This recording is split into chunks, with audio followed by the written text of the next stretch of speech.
함께 말씀 보겠습니다. 시간 우리에게 주시는 말씀은 다니엘서 12장 1절로 3절까지의 말씀입니다. 그때 내 민족을 호위하는 큰 군주 미가엘이 일어날 것이요 또 환란이 있으리니 이는 개국 이래로 그때까지 없던 환란일 것이며 그때 내 백성 중 책에 기록된 모든 자가 구원을 받을 것이라. 땅의 티끌 가운데에서 자는 자 중에서 많은 사람이 깨어나 영생을 받는 자도 있겠고 수치를 당하여서 영원히 부끄러움을 당할 자도 있을 것이며 지혜 있는 자는 궁창의 빛과 같이 빛날 것이요 많은 사람을 옳은 대로 돌아오게 한 자는 별과 같이 영원토록 빛나리라. 아멘. 이는 살아계신 우리 하나님의 말씀입니다. 추수감사절날 이렇게 함께 예배드리게 돼서 감사드립니다. 우리가 성경, 사실은 거룩한 경전이라는 뜻입니다. 모든 종교에는 경전, 또 성경이 다 있죠. 근데 그 이슬람의 그 성경 이름은 코란이고, 또 불교의 여러 가지 경전 이름은 뭐 화엄경도 있고 금강경도 있습니다. 근데 우리 기독교의 성경의 이름이 뭘까요? 그건 바로 구약과 신약입니다. 성경은 우리에게 약속의 책이라는 뜻입니다. 예수 그리스도 이전에 예언자들을 통해서 하나님이 주신 약속과 또 예수 그리스도를 통해서 우리에게 주신 약속, 이 약속을 총망라한 것을 우리가 신약과 구약전서라고 하고, 우리가 기독교 경전 또는 성경의 이름이 바로 구약과 신약입니다. 그래서 약속이라는 것이 굉장히 기독교 신앙에서 중요한 역할을 합니다. 하나님의 약속을 신뢰하는 것을 믿음이라고 성경은 부르기도 하죠. 하나님이 아브라함에게 네가 90세가 넘었을 때 아이를 가지리라 할 때 아브라함이 그 약속이기 때문에 그냥 신뢰했던 것을 보고 아브라함의 믿음이라고 불렀습니다. 믿음이란 하나님의 약속을 신뢰하는 것이 참된 믿음이라고 여겼죠. 반면에 하나님의 약속을 내 이성과 내 경험에 근거해서 무시해버리는 것을 우리가 불신앙이라고도 얘기를 합니다.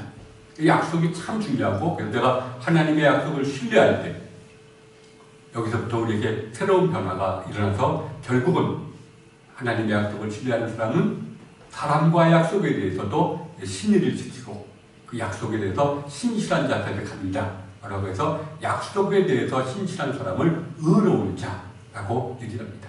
하나님의 약속을 신뢰하는 자는 의로운 자요, 또 사람과의 약속에 대해서 신실한 자를 의로운 자라고 이제 불렀습니다.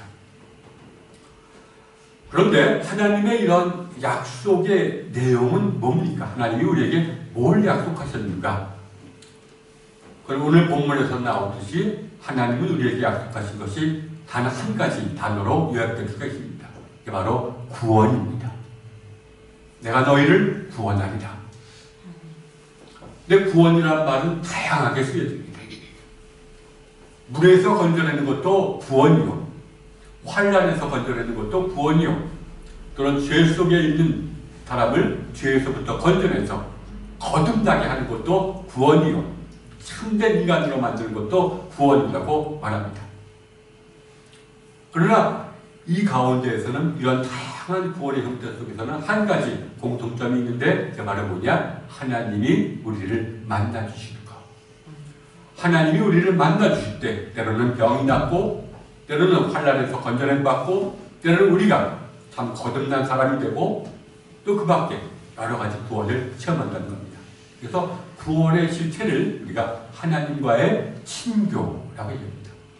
우리가 하나님과 친교하는 것보다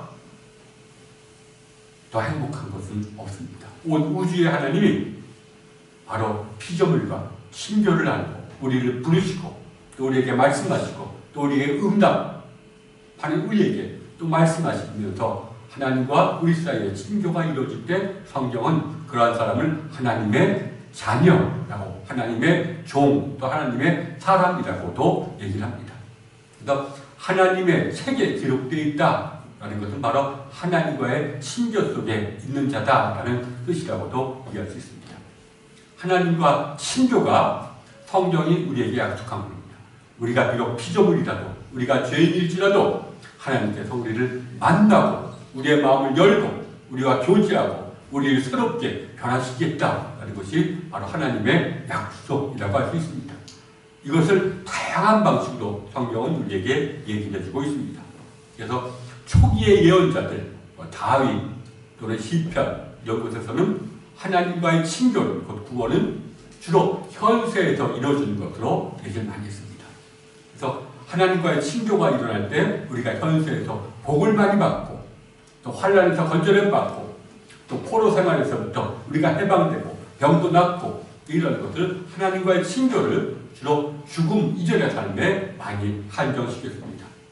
그리고 초기에 그런 예언자들은 그럼 죽음 이후에 우리 죽은 자가 가는 세상을 수월이라고 얘기했습니다. 그러니까 죄를 짓고 벌받아 가는 곳이 아니라 죽으면 누구나 다 가는 곳이 수월인데 그곳에서는 그림자같이 살고 또는 말씀에서 보면 땅의 티끌 가운데서 자는 것 같이 살고 지루함이 계속되고 사는 게 사는 것 같지가 않은 삶이라고 말합니다. 그래서 이 죽음 이후에 수월에서의 삶을 별로 좋아하지 않았고 별로 신경 쓰지도 않았습니다.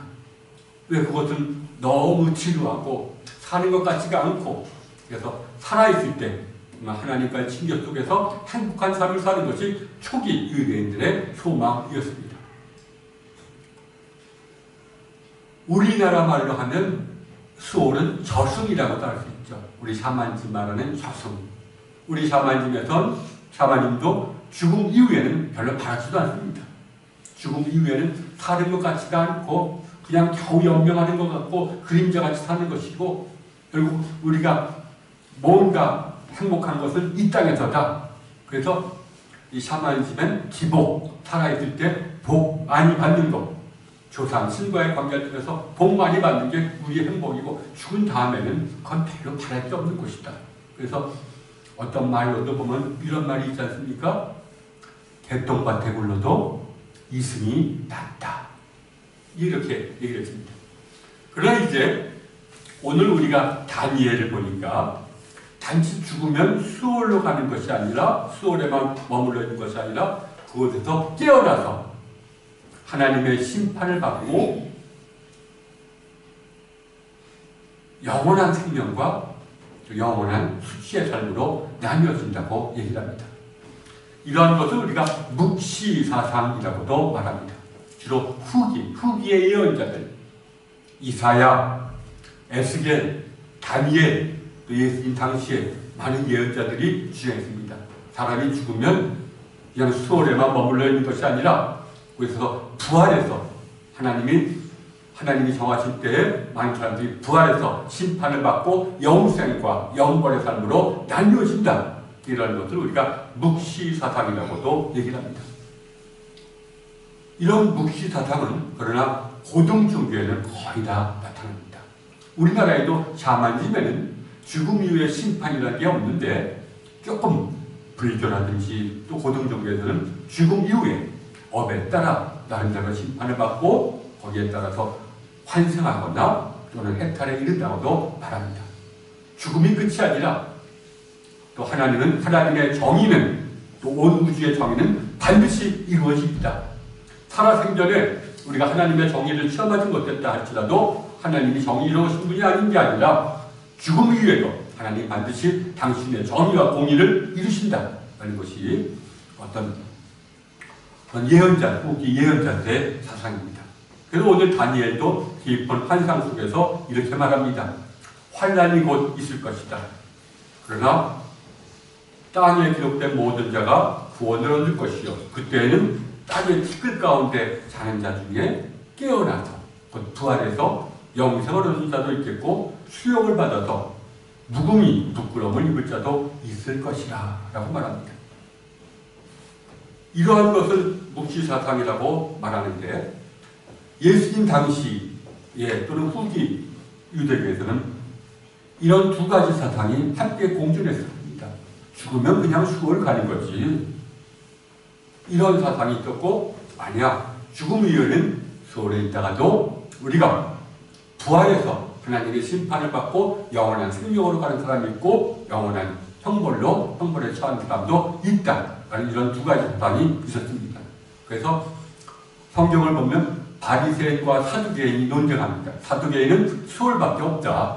부활이라는 것은 후기의 예언자들이 한 것이고 우리 초기의 예언자들이 다 권위가 있다. 그러니까 부활이라든지 이런 것도 우리 못 믿겠고 오직 죽으면 수월만 있고 그래서 하나님과의 친교는 살아생전에만 이루어지는 것이다. 이렇게 얘기를 했습니다. 이에 반면에 바리새파 사람들은 아니다. 죽음 이후에 심판과 부활이 있다. 라고 해서 이런 묵시사상을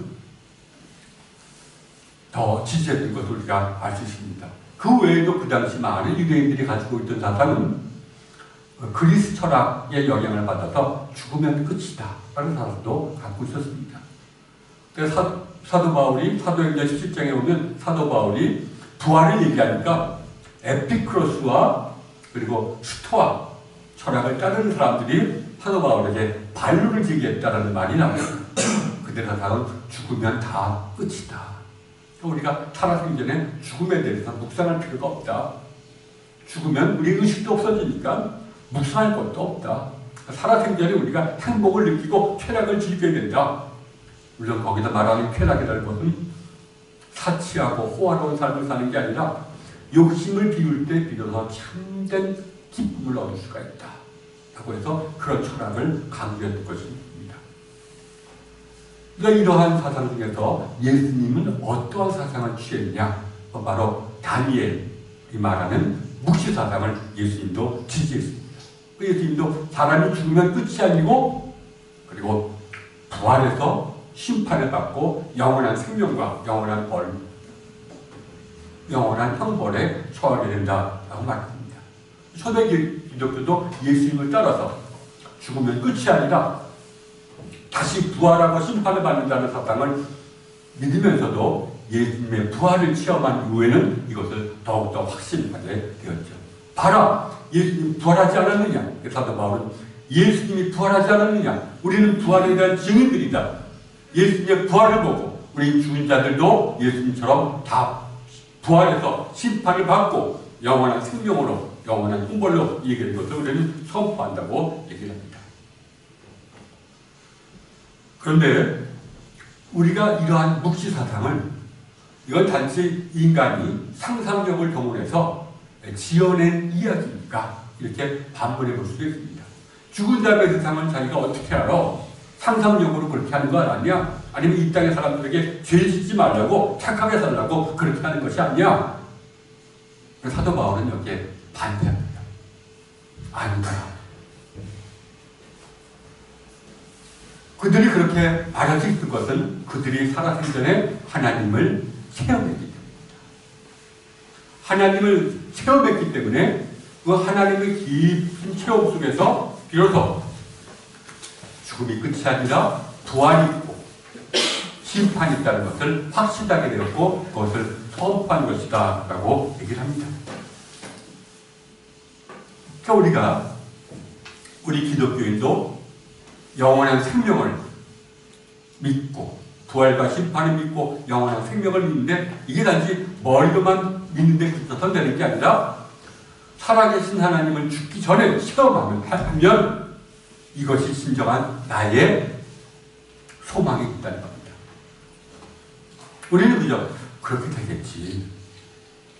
그렇게 되겠지가 아니라 확실한 소망을 갖기 위해서는 살아생전에 주님을 만나야 된다는 것입니다. 살아생전에 하나님을 깊이 만난 예언자들이 그래 죽음은 끝이 아니라 부활할 것이요 심판받을 것이요 영원의 생명이 있을 것이다 라고 선포하는 것을 우리도 살아생전에 하나님을 체험할 때 그것을 분명히 소망을 갖게 되고 인생의 방향과 의미를 제대로 이해하게 된다는 것입니다. 죽음 이후에 비로소 우리는 하나님을 온전히 체험할 수가 있습니다.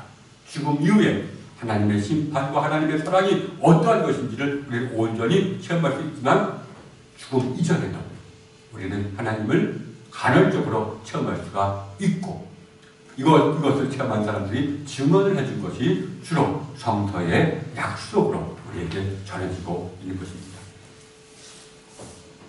사실 그래서 성경에서도 누가 의로운 자냐? 바로 하나님을 찾는 자, 하나님을 만나기 위해서 하나님을 찾아 헤매는 자가 의로운 자라고 얘기를 합니다. 사실 기독교인이라는 게 정의가 뭡니까? 이것은 바로 그리스도와 교제하는 자를 일컫습니다. 그리스도를 찾아 헤매고 그리스도를 만나고 그리스도와 교제하면서 그리스도를 닮아가는 사람이 그리스도인이다 라고 얘기합니다. 물론 그리스도는 보이는 분은 아닙니다. 부활하셨지만 보이는 분은 아니고 우리 마음대로 우리가 찾아 헤맬 수 있는 분도 아니고 그분이 자신을 보여주시고 그분에게 오실 때 우리가 그분을 만날 수가 있습니다. 그러나 이러한 그리스도와의 교제가 우리에게 가능하다는 겁니다. 그리스도와의 교제가 깊어질 때 성경에서 말하는 구원이 그게 바로 확실한 나의 소망이 된다는 것입니다. 그러나 그리스도와 교제하기 위해서는 바로 우리가 성령님께서 우리의 눈을 열어주셔야 된다고 바울도 고백합니다. 성령이 아니고는 그 누구도 예수를 주로 고백할 수가 없고 성령이 아니고는 그 누구도 예수를 교제하는 것커녕 그 예수를 느끼지도 못할 것이다라고 말합니다. 성령님께서 우리를 온전히 정화시켜 주셔서 새로운 마음과 새로운 눈을 주실 때 정말 주님이 부활하셨구나, 우리와 함께 하시는구나, 주님이 우리를 부르시는구나, 우리를 사랑하시는구나를 느끼고 주님과 교제할 수가 있게 된다는 것입니다. 그래서 기독교인이란 실제로 성령의 지배를 받는 사람이다 라고 말합니다.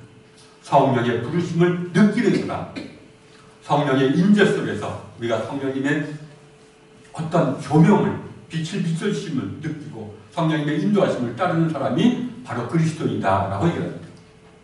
이것은 참으로 엄격한 정의라고도 할 수 있습니다.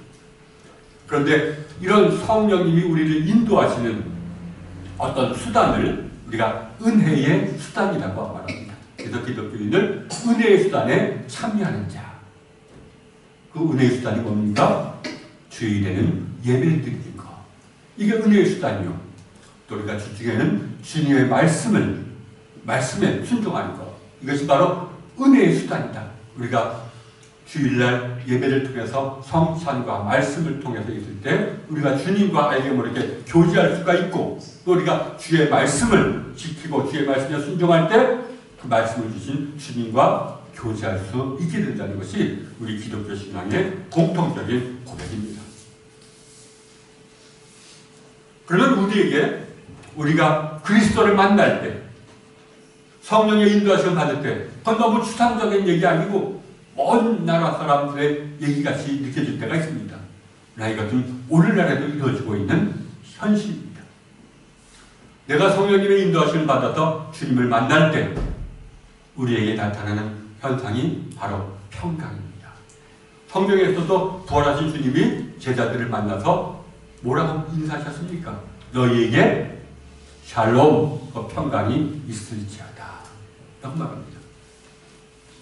이런 평강 속에서 성경은 말합니다. 주님을 만날 때 우리가 비로소 온전한 믿음과 믿음의 열매인 사랑이 우리에게 주어지는 거예요.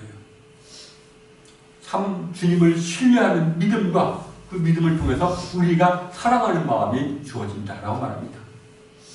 이런 믿음과 사랑을 영성가들은 이렇게 풀이합니다. 어떤 말은 뭐냐? 우리가 성령님의 빛 속에 있을 때 비로소 우리의 눈이 밝아져 우리가 우리 자신이 있는 그대로 바라보게 돼요. 그때 나타나는 현상이 바로 뭐냐? 그에게 오늘 통회의 눈물을 흘린다는 겁니다. 통회의 눈물은 굉장히 중요합니다. 이건 나의 실상을 깨닫고 고백할 때 알게 모르게 우리를 사랑하시는 하나님의 은혜를 체험하는 때 우리가 눈물이 나기 때문에 눈물을 흘리기 때문에 통회의 눈물을 굉장히 강조합니다. 그리고 이런 통회의 눈물이 우리가 흘리게 될 때 우리가 공감의 눈물이 우리에게 흘러내립니다. 내 옆에 있는 이웃을 있는 그대로 보고 저 사람도 나와 마찬가지로 불쌍한 사람이구나. 저 사람도 나와 정적인 대상이 아니라 내 동정의 대상이구나. 그래서 공감하게 되고 공감의 눈물을 흘리게 된다는 겁니다. 이런 공감의 눈물이 깊어지면서 우리 안에 처음 있었던 평강이 더욱더 깊어지면 나타나는 것이 바로 감사입니다. 그래서 감사는 모든 주님을 만난 어떤 여러 가지 신것 중에 가장 궁극적인 것이 감사입니다. 그래서 원래 주일 예배의 이름이 유카리스티아, 곧 감사라는 말입니다. 감사드리는 사람이 바로 주님과 교제하는 자요, 하나님과 교제하는 자요, 가장 행복한 자라고 말합니다. 모든 일이 잘 돼서 감사하는 게 아닙니다. 세상 사람들이 보기에는 불행 중에도 참으로 감사하는 사람이 있습니다. 그래서 행복한 사람이 감사하는 게 아니라 감사하는 사람이 행복합니다. 근데 우리는 감사가 일어나지 않습니다. 다도 말하죠. 사람들이 하나님이 그 시시때때로 도와줘도 사람들이 하나님을 감사하지 않는다고 얘기를 합니다. 주님께서 병을 고쳐줘도 10명을 고쳐줘도 9명은 잊어버리고 감사하지 않는다고 말합니다. 왜냐하면 감사란 어떤 내게 득이 돼서 거기에 대해서 보답하는 게 아니라 내 눈이 열릴 때, 그래서 내 마음에서 우러나오는 것을 감사라고 하기 때문입니다. 여러분, 매일 오후에 잠든 아기를 지켜보는 어머니가 있다고 생각해 보십시오. 그런데 오늘 유독 오늘 아기의 모습에 어머니가 마음속에 형언할 수 없을 만큼 깊은 고마움을 느낍니다. 아기에게도 고마움을 느끼고 아기를 낳게 준 남편에도 고마움을 느끼고 또 이런 여러 가지 크고 작은 주위의 환경에도 고마움을 느낄 때 이것을 영성가들은 이게 진정한 감사라고 말합니다. 모든 것을 당연히 여기는 상태 속에서 모든 것을 이기적인 관점에서 보는 상태에서 벗어나서 우리가 세상을 둘러싼 모습에 참 경이로움을 느끼고 참 고마움을 느낄 때 이것을 감사라고 말합니다. 감사는 어떤 것을 받았을 때 일어나는 게 아니라 오히려 우리의 마음이 변하고 우리의 눈이 변할 때 우리가 들어서 감사라는 충만한 감동 속에 있게 됩니다. 참으로 무더운 날 바람 한 줄기에도 내 마음이 열려서 감사하는 마음을 갖게 될 때 모든 것이 다 새롭게 보이고 고맙게 느껴집니다. 이런 것을 감사라고 얘기합니다. 성령님의 인도하심 속에서 주님을 만날 때 나타나는 현상을 이렇게 역성가들은 정의합니다. 평강, 통회, 공감, 또 감사. 오늘 말씀도 우리가 이렇게 얘기합니다. 마지막 때에도 별과 같이 빛나는 사람들이 있을 것인데 그 사람은 어떤 사람이냐? 지혜가 있는 자. 그 지혜가 있는 자라는 것은 있는 것을 있는 그대로 바라본다는 뜻입니다.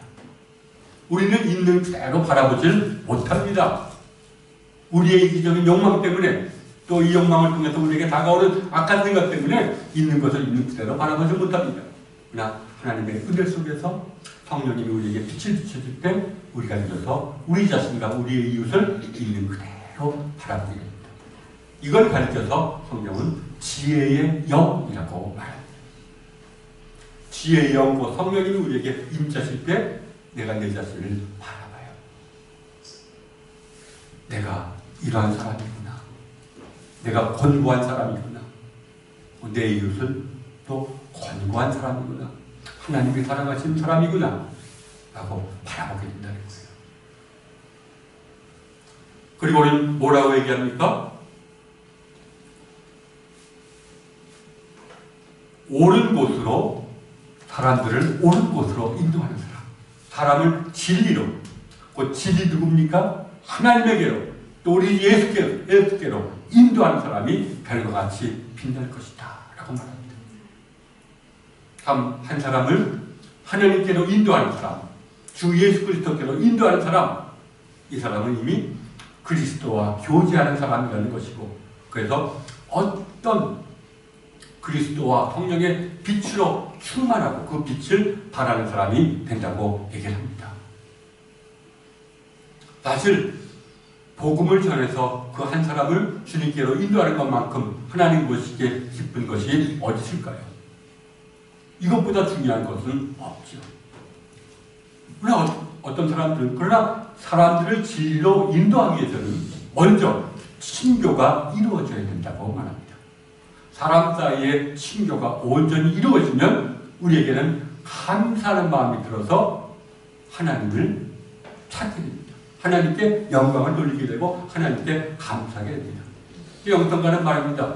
성경이 우리에게 왜 가난한 자에게 구제하라고 어려움 당한 자를 돌보라고 하느냐? 그것은 결국 그들로 하여금 하나님께 감사하도록 하기 위함이다. 그들의 눈을 열어주기 위함이다. 눈을 열어줘서 하나님의 섭리와 사랑이 얼마나 크신지를 바라보게 하기 위함이다라고 말합니다. 그래서 참 이 친교가 소중합니다.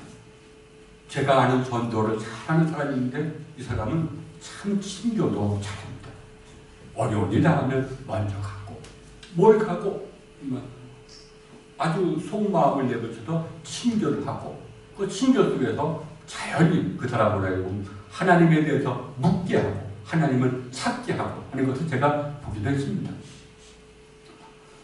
이런 친교 사람들을 참된 친교로 인도하는 사람은 그래서 하나님을 찾게 하는 사람은 복된 사람이요 영원히 빛나는 사람 주님을 성경을 빛으로 표현하는데 빛을 발한다는 것은 주님과 어떻게 되는 겁니까?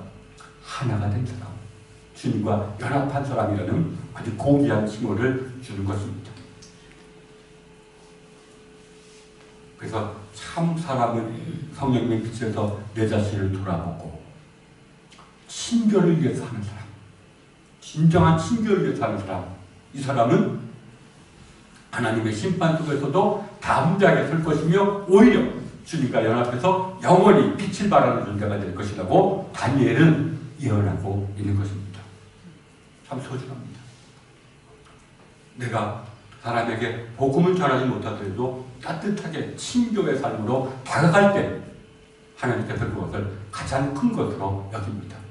성경도 말하지 않습니까? 화평케 하는 자가 복이 있나니 저들이 하나님의 아들이라 일컬음을 받을 것이요. 부모 자식 간에 불화할 때 누군가가 그들 사이에 친교를 다시 회복시킬 때 얼마나 그 속에서 감사가 있겠고 얼마나 기쁨이 있겠습니까?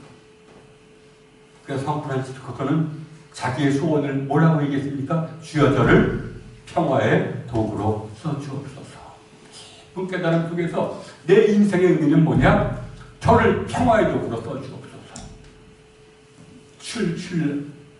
신뢰가 무너져서 불신이 가득한 곳에 제가 들어가서 평화를 다시 세우게 하고 친교를 다시 세우는 주님의 도구가 되게 하옵소서라는 것이 프란시스코의 고백이고 이것이 바로 예언자들과 선지자들이 우리에게 바라는 모습일 수도 있습니다.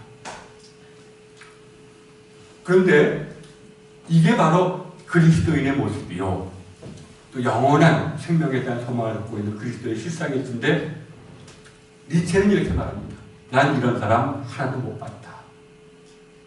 기독교인은 난 한 사람밖에 못 봤다. 예수님 한 분밖에 더 어디 있느냐. 내가 수많은 교회를 다녀보고 기독교는 알지만 마음속에 평강이 있고 마음속에 사랑이 있고 마음속에 평화의 도구로 살아가는 사람이 어디 있느냐. 나는 못 봤다. 라고 말합니다. 사실 이러한 니체의 비판은 양성가들은 겸허히 받아들입니다. 사실 맞는 말입니다. 우리도 때로는 마음속에 평강이 있다가도 그 평강이 얼마나 오래 가나요? 마음속에 공감의 감정이 있다가도 그게 얼마나 오래 가나요? 또 평화의 도구로 우리가 살려고 하더라도 그게 얼마나 오래 가나요? 오래 가지 못합니다. 순간적입니다. 그래서 이단자들도 기독교회를 비판하는 게 그렇습니다. 기독교회는 뭐가 없다? 사랑이 없다. 기독교회는 뭐가 없다? 기쁨이 없다. 영성가들은 말합니다. 하나님이 우리에게 주신 교제, 곧 구원의 실상이 하나님과 교제하는 것이요, 우리 마음속에 심어진 평강이요, 어떤 평화의 도구를 사모하는 마음이요, 이런 것은 순간적일 수밖에 없음을 우리가 인정해야 된다는 겁니다. 아직 우리가 육신을 가지고 있는 한 온전한 평강은 언제? 죽음 이후에 우리에게 주어진다는 것입니다. 이것을 깊이 깨달아가는 것입니다. 이것은 굉장히 중요한 겁니다.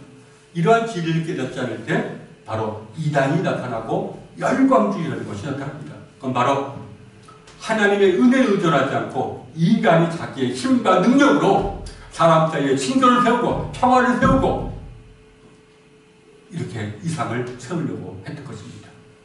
그러나 사람의 힘만으로 되지 않는 것이 친교요 평강이요 하나님과의 온전한 교제입니다. 우리가 할 수 있는 것은 진인사 대천명 하나님이 주신 이것을 간직하면서 그러나 언젠가 주님께서 내가 체험했던 부분적인 이런 평강과 사랑을 주님께서 온전히 해주실 것이라는 소망을 갖는 것이 기독교인이지 이거를 하나님이 일하지 않는 곳에서 인간이 나머지를 마무리하려는 것은 옳지 않다라고 말합니다. 그래서 항상 기독교인은 세속주의 세상과 똑같이 사는 것도 경계해야 되지만 열광주의 인간의 힘으로 구원을 내가 이루려고 하는 것도 경계해야 된다고 말합니다. 그래서 진인사 대천명 하나님이 우리에게 은혜로 주신 이 평강 하나님이 은혜로 주신 믿음 하나님이 은혜로 주신 눈물 하나님의 은혜로 내게 주신 어떤 그런 평강의 기쁨과 그다음에 감사를 꼭 기억하고 할 수 있는 한 평화의 도구로 가면서 모든 것을 하나님께 맡기는 진인사 대천명이 진정한 그리스도인의 모습이라고 얘기합니다. 우리 힘만으로는 되지 않습니다. 그러나 우리는 노력해야 됩니다. 그러나 모든 것의 열매는 주님께 맡겨야 되는 것입니다. 여러분, 우리도 우리의 한계를 인식해야 됩니다. 우리가 은혜 받아도 평강을 느끼더라도 순간적입니다. 근데 이게 굉장히 소중한 것입니다. 주님이 우리와 친교를 나누기 시작했다는 겁니다. 이 친교의 끈을 놓지 말고 이 친교가 우리의 노력과 그리고 하나님의 이루심으로 언젠가는 이루어지리라는 어떤 소망을 가져야 되는 겁니다. 천국이 무엇이겠습니까? 영원한 삶이 어떤 삶입니까? 주님과 교제하는 가운데 모든 피조물과 사랑의 교제를 나누는 것이 천국의 모습이 아니지 않습니까? 이것이 바로 우리의 먼 미래의 모습이지만 지금부터 시작된다는 것입니다. 지금부터 시작되지만 결국 인간에 의해서는 이것이 이루어질 수가 없다는 겁니다. 여러분, 이러한 참된 지혜를 가지시고 오늘도 우리가 다니엘이 말씀하는 지혜 있는 자, 분별하는 자, 성령의 빛 속에서 나를 바라보는 자가 되시고 우리가 사람을 진리로 주님께로 인도하기 위해서 친교에 애쓰는 여러분이 되기를 바랍니다. 이것이 비록 이 땅에서는 실패한다 할지라도 의미 없는 것이 아닙니다. 이 땅에서는 실패를 통해서 반쪽밖에 담겨있지 않지만 언젠가 마지막 날에는 주님께서 이것을 온전히 이루어 주실 것이라는 것입니다. 이러한 여러분 되기를 주님의 이름으로 축원합니다.